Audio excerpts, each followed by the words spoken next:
अतिवृष्टीमुळे देवराईमध्ये मोठं नुकसान झालंय। हाताशी आलेलं पीक पूर्ण वाया गेल्यानं शेतकरी हवालदिल झालाय। तुळशीराम पालवे यांना या अतिवृष्टीचा मोठा फटका बसलाय।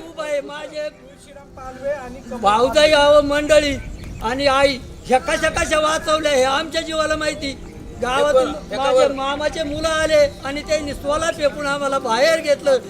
टोटल परपंच वाहून गेलेला आहे। मी आता काय करू आणि कोण देईन? याच्यातून पाणी पडत आहे। समजा वाहून गेला हे पक्षी टायलीत खाली बुडाला थोडा राहिला 2 वाजे हे बघा काय करायचं। याला कोण वाली याला कोण आमच्याकडे येणार आहे आणि कधी येणार आहे? आज 8 दिवस झाले या पावसाला कोणी झाला नाही आजपर्यंत अजून आमच्याकडे। समजा याचं खत वाहून बसलं, समजा तोंडातला घरातला दारातला समजा घास ना घास वाहून गेलेला।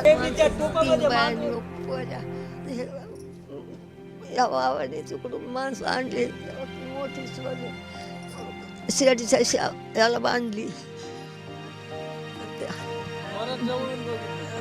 भीमाला बांधली आणि मला तर उचलूनच नेलं 3 जणांनी। आज आठवते थरथर कापायला लागली, तिला नीट करून आणलेलं आहे।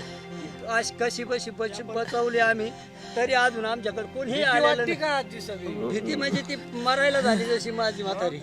आणि हिला मी कमरा इतके छाती इतक्या पाण्यातून मला नाव जरी काढलं लटलट सारे शरीर मला काही सांगायचं सुद्धा यायचं डोळ्यात एकटा जाणाऱ्याकडे सुद्धा पाहिलं नाही। यांना हाताला धरून पाण्यात उभा राहिलो, बाहेर वाचवलं तुम्हाला। लेकानी आणि बाडीचे 10-12 पूर आले।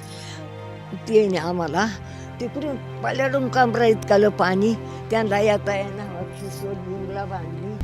आता isakal.com आहे देशातील नंबर 1 ची मराठी न्यूज वेबसाईट। प्रत्येक अपडेटसाठी isakal.com ला नक्की भेट द्या।